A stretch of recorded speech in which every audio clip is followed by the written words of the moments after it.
Film की शुरुआत Stanley नामक एक मशहूर हैकर से होती है, जिसे एक बार एफबीआई के साइबर डिफेंस सिस्टम में घुसपैठ करने के आरोप में गिरफ्तार किया गया था। सजा काटने के बाद उसे कंप्यूटर छूने से मना कर दिया जाता है। वह टेक्सास में एक टूटे फूटे ट्रेलर में रहता है। उसका सबसे ज्यादा दिल टूटने का कारण अपनी बेटी हॉली की कस्टडी खो देना है।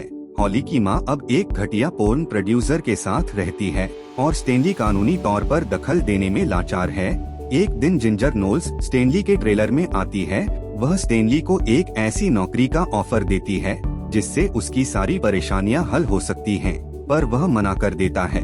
फिर जिंजर गैब्रियल नाम के एक आदमी से मिलने के लिए $10 लाख की पेशकश रखती है। तब स्टेनली मिलने के लिए तैयार हो जाता है। गैब्रियल से पहली मुलाकात के लिए स्टेनली को लॉस एंजल्स के एक शानदार नाइट क्लब में लाया जाता है, जहां वह गैब्रियल से मिलता है, जो एक फिलोसोफर की तरह बात करता है। गैब्रियल स्टेनली को एक हाई प्रेशर हैकिंग टेस्ट के लिए चुनौती देता है।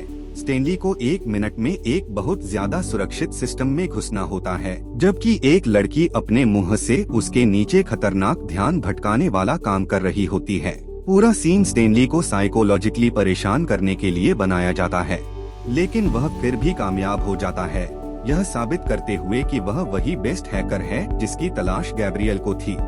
गैब्रियल उसे तुरंत काम पर रख लेता है। गैब्रियल अपना मकसद बताता है कि कई दशक पहले डीए ने क्रिमिनल एसेट्स से मिले पैसे का इस्तेमाल करके एक सीक्रेट फंड बनाया था। समय के साथ यह फंड बढ़कर $9.5 बिलियन से ज्यादा का हो गया है। गैब्रियल चाहता है कि स्टेनली इसे चुराने में उसका साथ दे। वह अपने मकसद को देशभक्ति बताता है। वह वो काम करता है जिसे करने से सरकार डरती है। स्टेनली गैब्रियल के बेस के अंदर काम करता है। उसे जल्द ही एहसास हो जाता है कि यह काम जितना बताया गया है उससे कहीं ज्यादा मुश्किल और खतरनाक है। उस पर लगातार नजर रखी जाती है।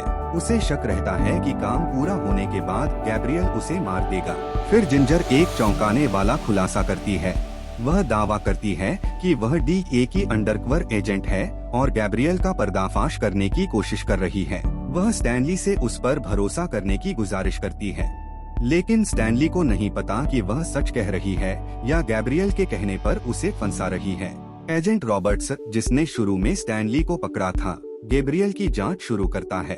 रॉबर्ट्स को पता चलता है कि गैब्रियल की टीम के पास मिलिट्री ग्रेड हथियार हैं। रॉबर्ट्स को चिंता है कि स्टैनली खतरे में है, लेकिन वह बिना सबूत के दखल नहीं दे सकता था। गैब्रियल एक बड़े बैंक हमले के साथ अपने प्लान को अंजाम देता है, जिस पर पुलिस ने घेराबंदी कर रखी है। होस्टेज पर बम बंधे हुए हैं जो मोशन सेंसर से लैस होता है। एक होस्टेज को बाहर धकेल दिया जाता है। वह घबरा जाती है, बम फट जाता है और धमाके से शहर का एक ब्लॉक तबाह हो जाता है। यह शुरुआत माहौल बनाती है। इससे गैब्रियल को पूरा कंट्रोल मिल जाता है। स्टैनली को बैंक के अंदर लाया जाता है और उसे हैकिंग पूरा करने के लिए मजबूर किया जाता है, जबकि उसके चारों ओर अफरा-तफरी मची होती है। वह अकाउंट्स की भूल भुलैया में अरबों डॉलर भेजता है। बाहर पुलिस हमले की तैयारी करती है। पैसे ट्रांसफर होने के बाद गैब्रियल बंधकों को बम लगी बस में चढ़ाने का ऑर्डर देता है। बस पुलिस बैरिकेड्स को तोड़ती है और भारी केबल का इस्तेमाल करके एक हेलीकॉप्टर से जमीन से ऊपर उठा ली जाती है।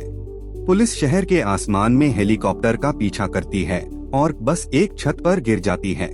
गैब्रियल भागने के लिए इस कंफ्यूजन का इस्तेमाल करता है। आखिरकार अपनी हद पार करने पर स्टैनली गैब्रियल को उसके ही एक्सप्लोसिव से उड़ा देता है और गैब्रियल धमाके में मरता हुआ दिखता है। लेकिन स्टेनली को जल्द ही पता चलता है कि गैब्रियल के तौर पर पहचानी गई बॉडी नकली है। गैब्रियल ने एक हमशक्ल का इस्तेमाल किया था और भागने की प्लानिंग पहले से कर ली थी। स्टेनली अपनी बेटी हॉली को उसकी मां के घर से वापस ले आता है। गैब्रियल को पता चले बिना उसने जो पैसे निकाले थे उनसे। स्टेनली और हॉली नई पहचान के साथ नई जिंदगी शुरू करने के लिए गायब हो जाते हैं। आखिरी सीन में एक रहस्यमयी यॉट इंटरनेशनल समुद्र में तैरती हुई जाती है। उस पर गैब्रियल बिल्कुल जिंदा और जिंजर बैठी होती है। न्यूज में बताया गया है कि दुनिया भर में बिना किसी वजह के हमलों में आतंकवादी लीडर मारे जा रहे हैं।